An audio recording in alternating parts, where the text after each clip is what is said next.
Lex Luger, the showdown's been a long time coming, but Yokozuna has to beat you tonight to qualify for the King of the Ring. Only one man can be the king, so you'll be the pawn. Tonight on Monday Night Raw.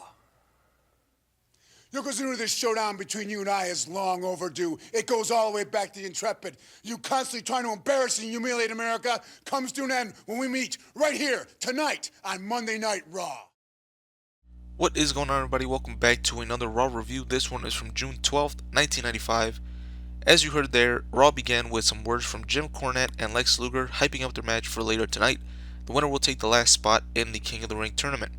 The first match of the night, we have Bam Bam Bigelow, who now has fireworks for his entrance since he's now a babyface. He's taking on Dwayne Gill. Diesel called in during the match to talk about his elbow injury. He's supposed to team up with Bigelow at the King of the Ring.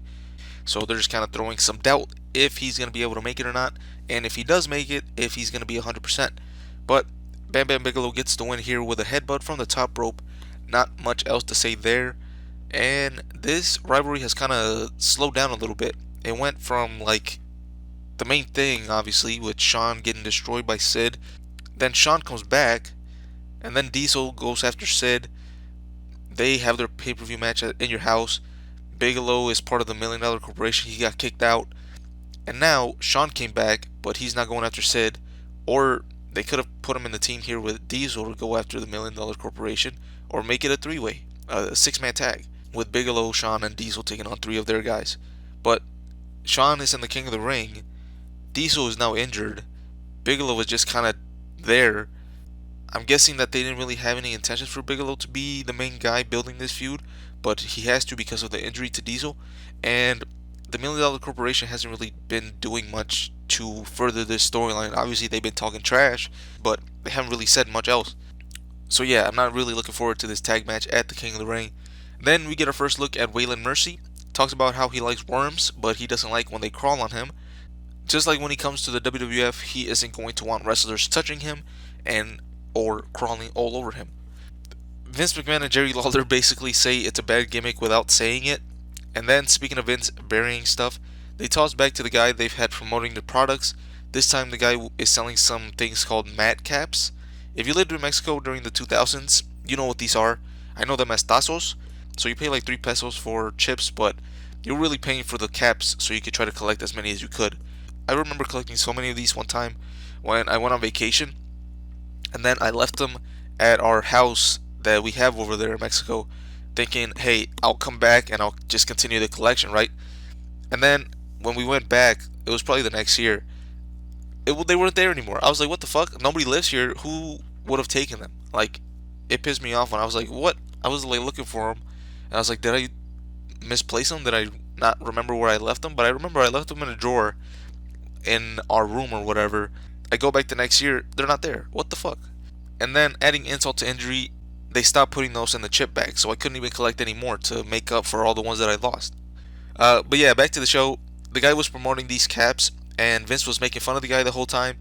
It's corny that this guy is promoting these caps and the way that he's doing it, but at the same time, like, you're Vince McMahon. You are in charge of what's actually on the show, so why are you making fun of it if you don't like it? Just take it off the damn show.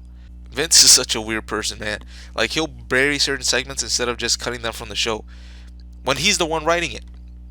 Makes no sense. You don't have to bury it, or tell Jack Tunney to get rid of it. He's the president after all. Then Kama picks up a win over a jobber with a belly-to-belly suplex. There were a couple of people in the crowd and a black wreath ringside. After the match, Kama went up to them and asked them who they were. Obviously, the Undertaker here sending a message to Kama for him taking the urn and making a chain out of it.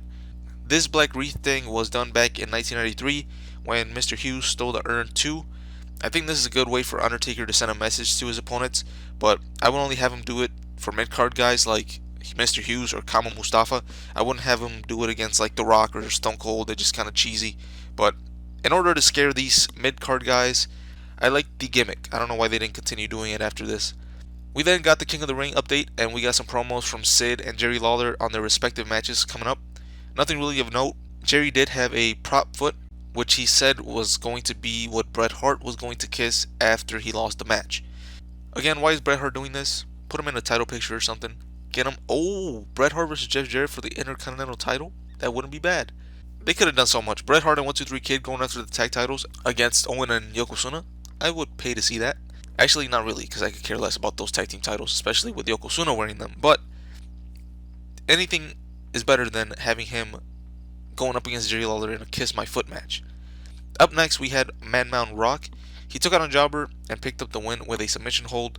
Just throwing this out there, if you had Man Mountain Rock and Waylon Mercy give birth to a baby, you know who will come out? Bray Wyatt. And then they run down the Hall of Fame class for this year. Some of the names were Antonio Rocca, Ivan Putski, Ernie Ladd, Fabulous Moolah, Pedro Morales, The Grand Wizard, and George the Animal Steel. I think only Andre the Giant was in the Hall of Fame before this class.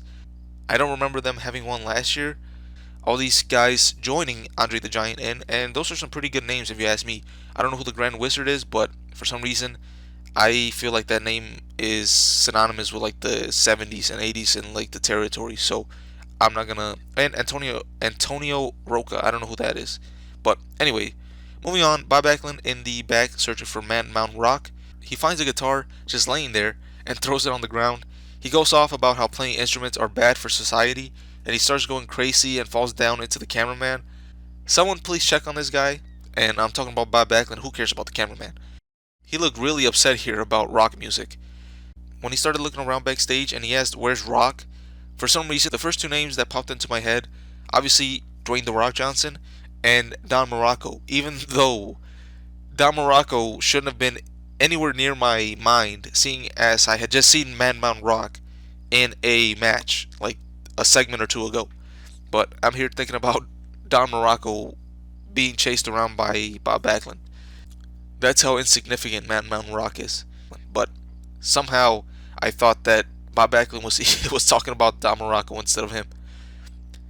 And then speaking of insignificant, Techno Team 2000 making their Raw debut.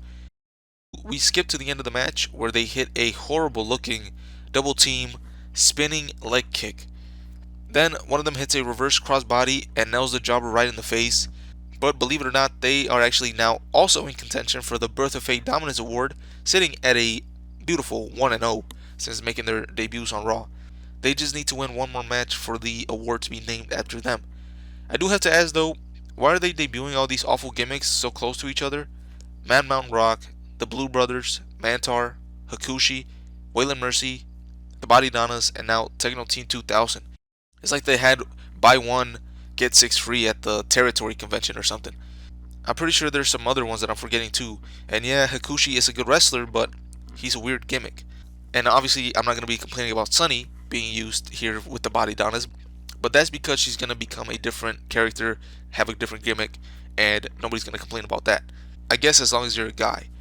And Waylon Mercy did have potential, but looking at him, you can just see that his body's all beat up, and he looks obviously pretty old, so there wasn't really any upside for him looking into the future. Like, he wasn't going to last that long, even if he did get over.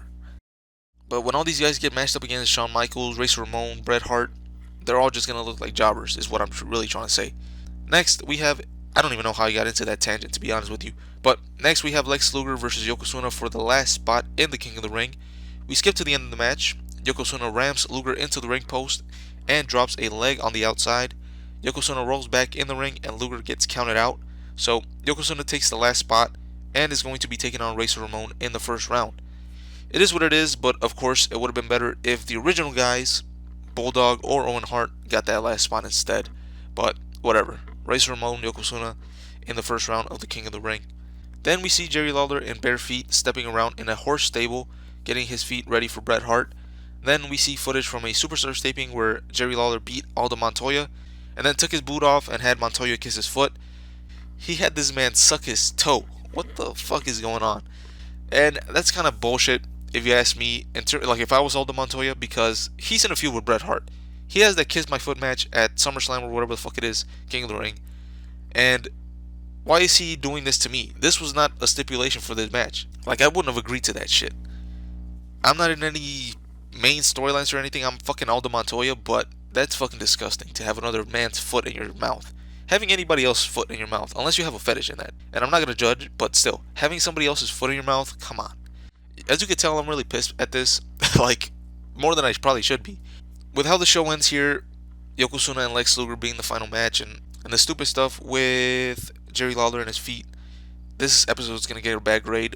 Not much else to say here. So, with all that being said, I'm out. I'll catch you guys on the next one, which I believe is the go home show for King of the Ring. But yeah, see you guys on the next one.